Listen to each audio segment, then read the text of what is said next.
Hello everyone, आज आपण बघणार आहे 7th standard math practice set 44 question number 1. If the length and breadth of a rectangle are double. एखाद्या रेक्टँगलची length आणि ब्रीथ ही आपण डबल केली तर how many times of the perimeter of the old rectangle will that of the new rectangle. Suppose आता हा rectangle आहे, ह्या रेक्टँगलची आपण लेंथ आणि ब्रीथ ही डबल केली तर जो नवीन रेक्टँगल तयार होईल ना, त्याची पेरिमीटर त्या ओल्ड रेक्टँगलच्या कंपॅरिझनमध्ये किती असणार आहे. अंडरस्टँड? हा आपल्याला क्वेश्चन विचारलेला आहे. सो फर्स्ट ऑफ ऑल आपल्याला ओल्ड रेक्टँगलची पेरिमीटर फाइंड करायची आहे. देन जी ओल्ड रेक्टँगलची लेंथ आणि ब्रीथ आहे त्याला काय करायचं, डबल करायचं आहे. डबल केल्यानंतर जो नवीन रेक्टँगल फॉर्म होणार त्याची पेरिमीटर फाइंड करायची आणि ओल्ड रेक्टँगल आणि न्यू रेक्टँगलची जी पेरिमीटर आहे त्याच्यामध्ये कंपॅरिझन करून सांगायची आहे कितीने जास्त आहे. अंडरस्टँड? सो इथे आपण राईट करणार, let the length and breadth of a rectangle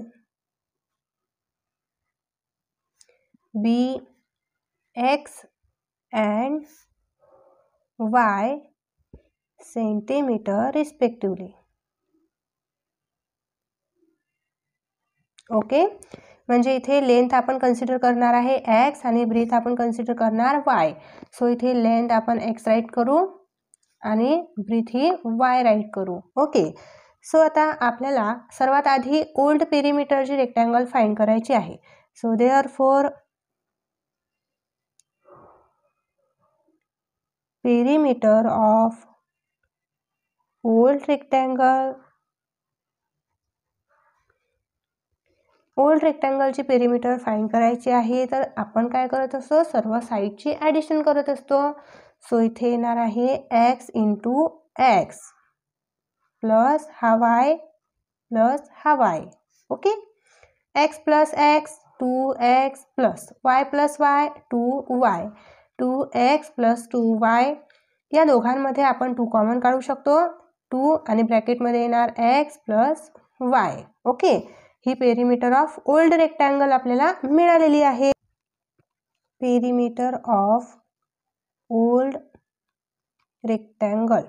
okay, आता न्यू रेक्टँगलची पेरिमीटर फाइंड करायची आहे ना, तर यामध्ये कंडिशन काय आहे की त्या जो ओल्ड रेक्टँगल आहे त्याची जर आपण लेंथ आणि ब्रीथ ही डबल केली, लेंथ आणि ब्रीथ डबल केली म्हणजेच काय की इथे 2 राईट करायचं आहे, डबल राईट करायचे आहे सर्व. Okay, 2y.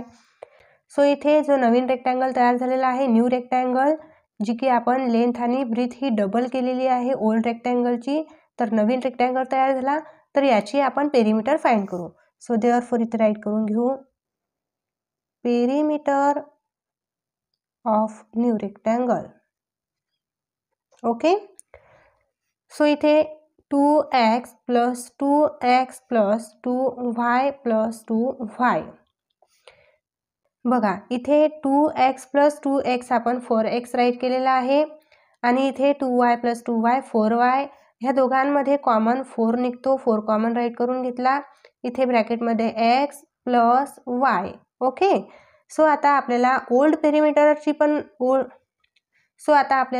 रेक्टँगलची पण पेरिमीटर फाइंड झालेली आहे, न्यू रेक्टँगलची पेरिमीटर पण फाइंड झालेली आहे.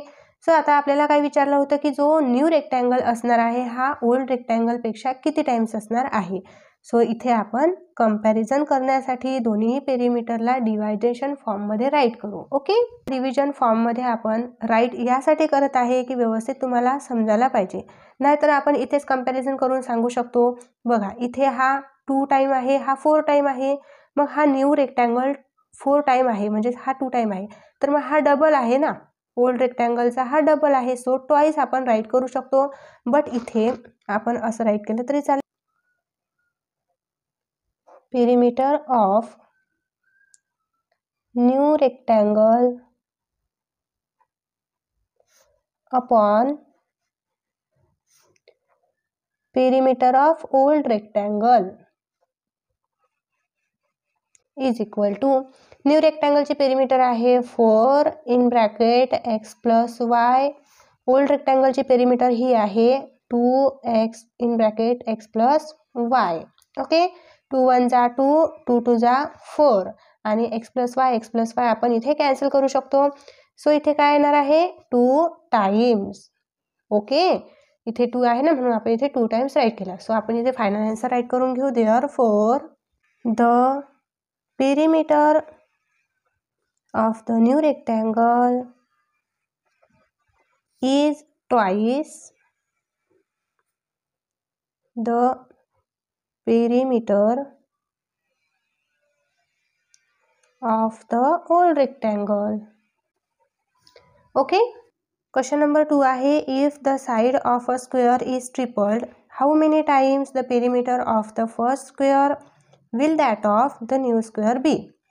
जो फर्स्ट स्क्वेअर आहे, फर्स्ट स्क्वेअर मीन्स काय, आधीचा जो स्क्वेअर आहे ना, तर आधीच्या स्क्वेअरची पेरिमीटर म्हणजे साईड्स, इथे आधीच्या स्क्वेअरची जी साईड आहे ती ट्रिपल केली तर जो नवीन मिळणार आहे सेकंड स्क्वेअर जो मिळणार आहे त्या स्क्वेअरची पेरिमीटर फर्स्ट स्क्वेअरच्या कंपॅरिझनमध्ये किती असणार आहे ते फाइंड करायचं आहे.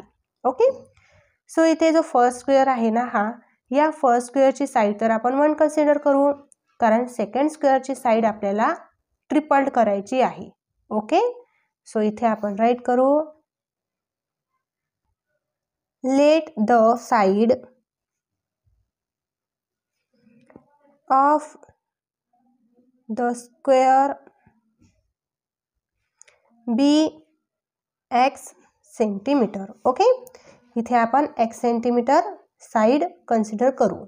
आता आपल्याला हे पण माहिती आहे की जो स्क्वेअर असतो स्क्वेअरच्या ऑल साईड ह्या सेम असतात म्हणून ही ए डी ही साईड x आहे, बी A B he side x आहे, बी सी ही पण x आहे आणि सी डी ही पण x आपण कन्सिडर केलेली आहे. सो इथे आता पेरिमीटर काढून घेऊ आपण. सो इथे आता perimeter of the first square. Okay, जो फर्स्ट स्क्वेअर आहे त्याची आधी पेरिमीटर फाइंड करू. नेक्स्ट आता या स्क्वेअरला आपण ट्रिपल्ड साईड केल्यानंतर जो सेकंड स्क्वेअर आपल्याला फाइंड होणार त्याची पण पेरिमीटर फाइंड करू. First of all perimeter of the first square is equal to all साईडची ॲडिशन करत असतो आपण जेव्हा पेरिमीटर काढायची असते क्लोज फिगरची. ही क्लोज फिगर आहे, या क्लोज फिगरची पेरिमीटर काढायची आहे तर ऑल साईडची ॲडिशन करू म्हणजे x plus x plus x plus x is equal to 4x. Okay, ही पेरिमीटर ऑफ फर्स्ट स्क्वेअर आलेली आहे. देन आता इथे आपल्याला क्वेश्चनमध्ये सांगितलेलं आहे की त्याच स्क्वेअरची साईड आपल्याला ट्रिपल करायची आहे. सो इथे आपण साईड जर ट्रिपल केली तर आपल्याला सेकंड स्क्वेअरची पेरिमीटर फाइंड होणार आहे. Therefore perimeter of the second square. Okay, second स्क्वेअरची पेरिमीटर फाइंड करायची आहे. सो इथे आपण पूर्ण ऑल साइड राईट करणार 3x plus 3x plus 3x plus 3x. बघा 3 प्लस 3 6 प्लस 3 9 प्लस 3 12. इथे 12x येणार आहे, 12x सेंटीमीटर आणि इथे पण सेंटीमीटर. ओके, आता इथे आपल्याला फर्स्ट स्क्वेअरची पेरिमीटर फाइंड झालेली आहे आणि सेकंड जो स्क्वेअर आपण ट्रिपल्ड साईड केली होती त्याची पण पेरिमीटर मिळालेली आहे. सो आता याच्यावरून आपल्याला हे समजतं की जी फर्स्ट स्क्वेअरची पेरिमीटर आहे आणि सेकंड स्क्वेअरची पेरिमीटर आहे ही कितीने जास्त आहे. ओके, सो आपण इथे डिवायडेशन फॉर्ममध्ये राईट करून ही फाइंड करणार आहे कितीने जास्त आहे. Okay, so perimeter of the first square upon perimeter of the second square is equal to perimeter of the first square आहे 4x upon perimeter of the second square आहे 12x. Okay, so इथे बघा 4 1 जार 4 आणि 4 3 जार. Okay, so इथे आपल्याला किती मिळालेले आहे 3 times is equal to 3 times the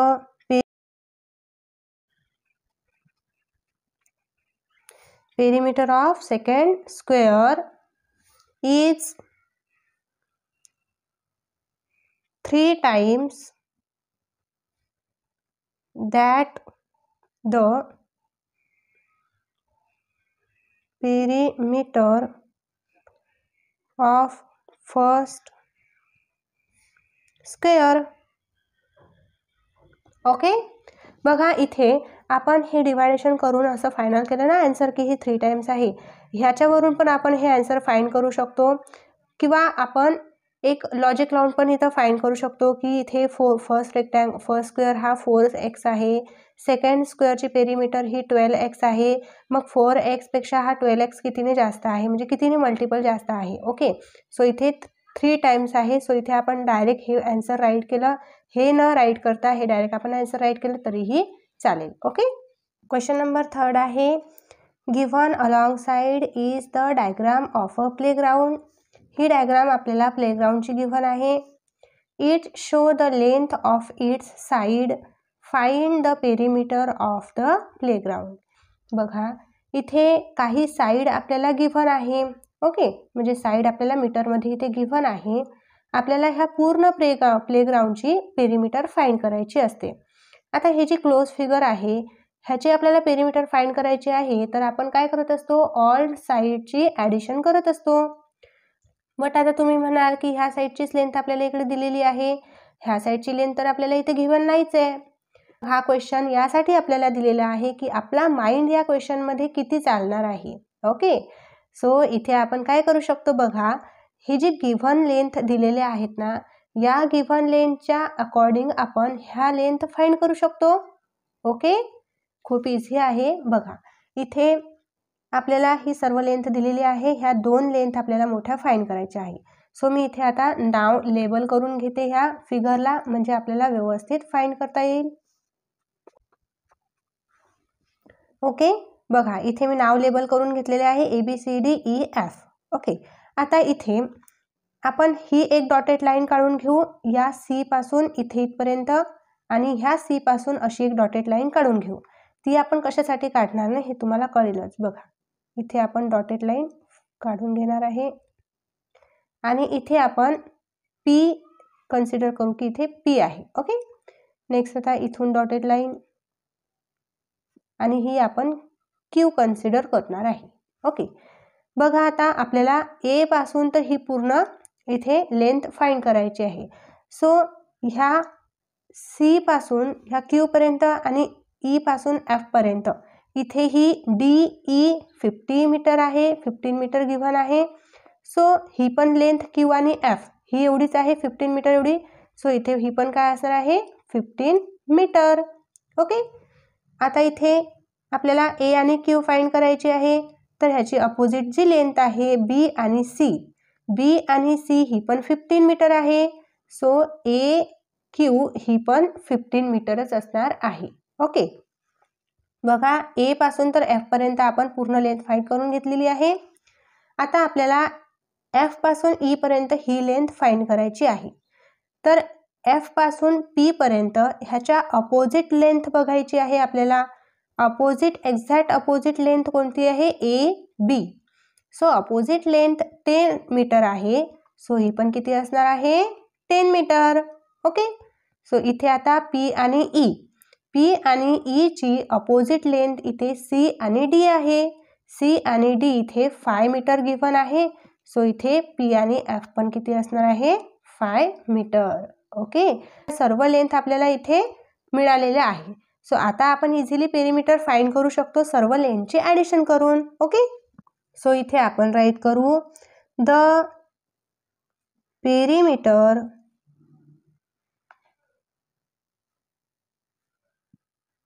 of the playground, perimeter of the playground. मग सर्व आपल्याला लेंथ आधी राईट करून घ्यायच्या आहे. इथे आपण राईट करू AB plus BC plus CD plus DE plus EP plus P F plus F Q plus Q ए. ओके, आता सर्व लेंथ आपण इथे राईट करून घेतल्या, तर इथे व्हॅल्यू पुटअप करू. ए बी किती आहे 10 metre, so 10 plus B C 15 metre plus C D 5 metre plus D E 15 metre plus E P 5 metre plus P F 10 metre plus F Q 15 metre plus Q A 15 metre. Okay, so आता next इथे आपण सर्वांची addition करून घेऊ. बघा इथे पहिले तर आपण सेम नंबरची ॲडिशन करू. 15 plus 15 plus 15 plus 15 15 plus 15 30 30 plus 15 45 45 plus 15 60 60 plus 10 70 70 plus 10 18 18 plus 5 85 85 plus 5 90 आहे ना इथे 90 मीटर ही पेरीमीटर आलेली आहे. ओके, सो आता इथे फायनल आन्सर राईट करू. Therefore the perimeter of playground the perimeter of a playground 90 metre. Okay, question number 4 आहे. As shown in the figure 4 napkins of the same size were form a square piece of cloth of length 1 metre. बघा इथे 1 metre लेंथचा square piece cloth आहे. या क्लॉथमधून आपल्याला 4 napkins बनवायचे आहे. Okay, what length of lace will be required to trim all 4 side of all napkins. आता हा जो क्लॉथ आहे आपल्याकडे 1 मीटर, इथे बघा हा 1 मीटर इथून इथपर्यंत ही जी साईड आहे ना ह्या क्लॉथची ही 1 मीटर आहे. हा स्क्वेअर क्लॉथ आहे तर ही पण 1 मीटर आणि ही 1 मीटर ही पण 1 मीटर साईड असणार आहे. सो या क्लॉथमध्ये आपल्याला 4 नॅपकिन्स बनवायचे आहे.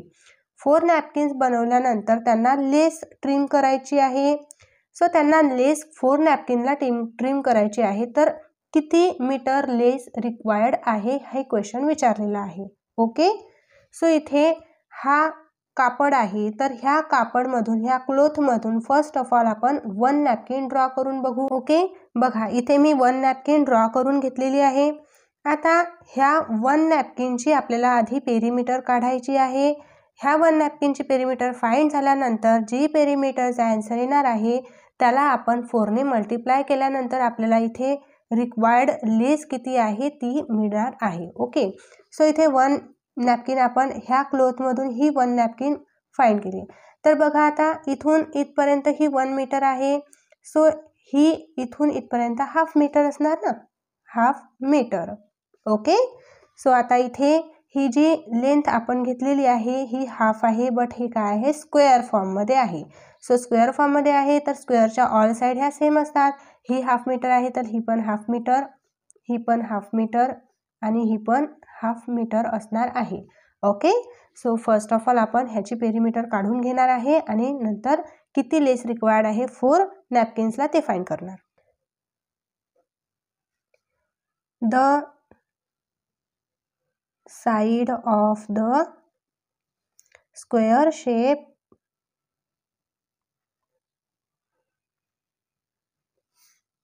Cloth is 1 metre. Okay, square shape क्लॉथची साईड किती आहे 1 मीटर साईड आहे. सो इथे आपण आणखी लिहून घेऊ. It is divided into 4 equal parts. Okay, या क्लॉथला 4 इक्वल पार्टमध्ये डिव्हाइड केलेला आहे म्हणून आपण इथे असं राईट करून घेतलं. आता आपल्याला 1 नॅपकिनची पेरीमीटर फाइंड करायची. Therefore the perimeter of 1 napkin is equal to, बघा आता ऑल साईडची ॲडिशन करू. Half plus half plus half plus half. Okay, आता हा हाफ 1 मीटर, हा half plus 1 metre, 1 + 1 2 metre. Okay, बघा आता इथे आपल्याला फर्स्ट नॅपकिनची 1 नॅपकिनची पेरीमीटर इथे मिळालेली आहे. आपल्याला 4 नॅपकिनची पेरीमीटर फाइंड करायची. देन आपल्याला कळणार आहे की त्याला आपल्याला किती मीटर लेस रिक्वायर्ड आहे. Therefore the total perimeter of 4 napkin is equal to 4 multiplied by 2 metre. बघा इथे 1 नॅपकिनची पेरीमीटर 2 आहे आणि आपल्याला 4 नॅपकिनची पेरीमीटर काढायची, म्हणून आपण इथे 4 multiplied by 2 मीटर राईट केलं. 4 × 2 8 metre. So therefore the length of the required lace is 8 metre. Okay, बघा आता इथे हा प्रॅक्टिस सेट आपला कंप्लीट होतो. जर तुम्हाला प्रॅक्टिस सेट समजला असेल तर तुमच्या मित्रांना लगेच शेअर करा. व्हिडिओला लाईक नक्कीच करा, चॅनलला सबस्क्राईब करा. भेटूया लगेच नेक्स्ट व्हिडिओमध्ये. बाय.